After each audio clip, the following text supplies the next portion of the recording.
Yo tout le monde, ici Bruno Maltor, un blogueur voyage depuis 8 ans qui est lui aussi confiné en ce moment. Ce qui est un peu le paradoxe du métier de blogueur.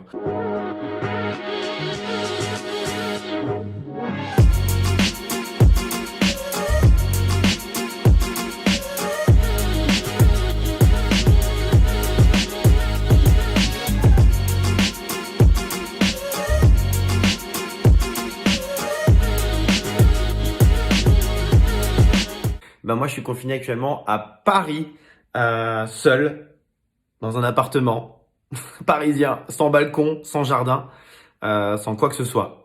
Donc le temps commence à être long. On est au jour 15 du confinement, ça commence à être long là.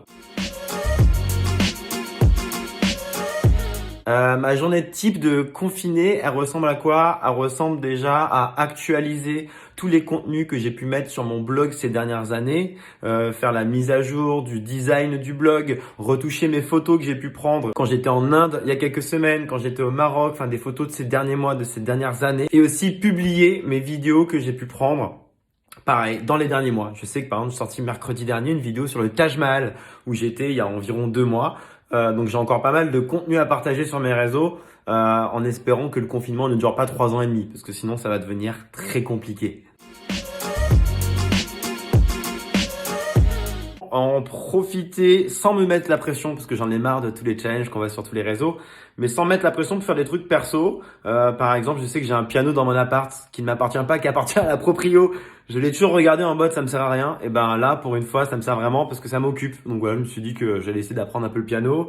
Je vais essayer de développer mes compétences sur certains trucs. Mais encore une fois, je veux pas que ça tombe en mode faut que ça soit hyper productif. Faut que je vive mon meilleur confinement comparé aux autres. Je vais tout partager en mode j'ai la meilleure vie. Faut faire ça parce que tu as envie de le faire et pas parce que tu te sens obligé avec tout ce que tu vois autour de toi sur les stories, etc.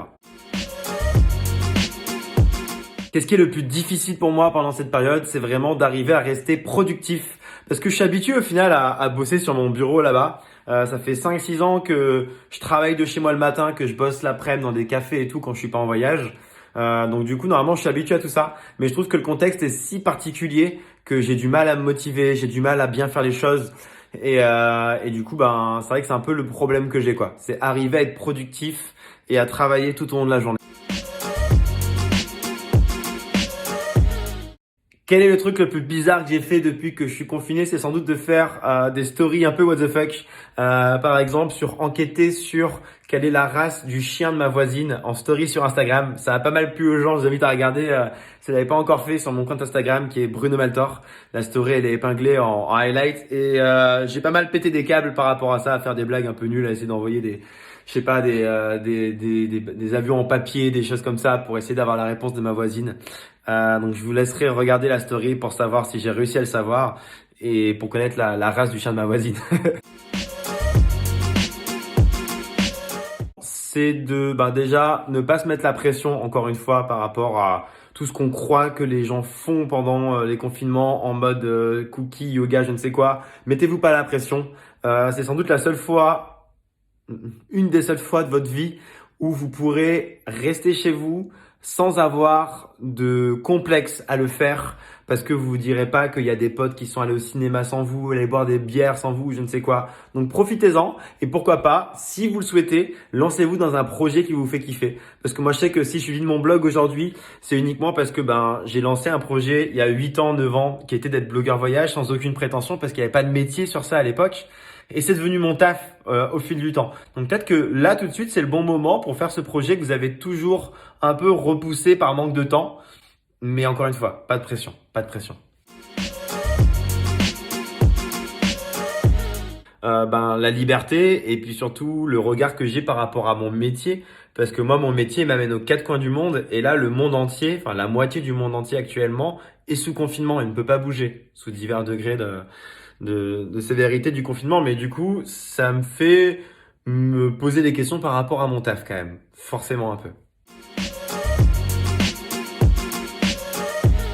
Peut-être notre rapport avec plein de choses, notre rapport avec la liberté, se rendre compte que rien que d'avoir la chance d'aller voir tes potes, c'est quand même très cool parce que quand t'as pas la chance de le faire, tu te rends compte que cette liberté-là qui peut paraître toute bête, qui peut paraître acquise, au final, elle est chère. elle vaut beaucoup.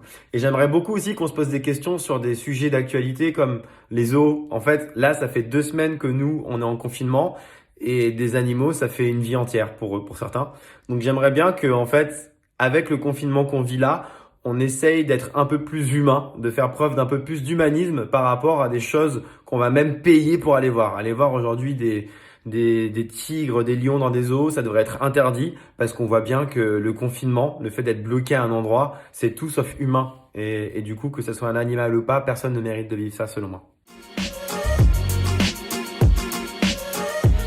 Décrire mon métier en 5 mots, c'est compliqué parce que je fais autant de la photo que de la vidéo, que des contenus sur mon blog. Donc je dirais que je suis un créateur de contenu lié à tout ce qui est au voyage. Ça fait 8 ans que je voyage autour du monde et ça fait 5 ans que c'est devenu mon métier. Mon but, c'est pas du tout d'aller que dans les destinations à la mode comme Bali, comme je ne sais quoi. Moi, par exemple, je suis allé l'année dernière au Guatemala, qui est un pays qui est très peu connu. J'ai eu la chance de grimper un volcan en éruption là-bas, qui était une des expériences les plus folles de ma vie. Donc, n'hésitez pas à checker mon travail si c'est pas encore fait. Et ouais, mon métier, c'est ça. Donc, j'ai cette chance-là. Je vais me remettre sur un article que je suis en train de faire sur mon parcours parce que je sais qu'il y a beaucoup de gens qui me demandent sur comment j'en suis en arrivé là, comment je peux vivre de ma passion et tout. Donc là, je suis en train d'écrire un article ultra complet sur comment j'en suis arrivé au métier que je fais aujourd'hui, tout simplement. Et ben, comme j'aime le dire dans mes fins de vidéo, surtout, n'oubliez pas de voyager, mais après le confinement. Peace!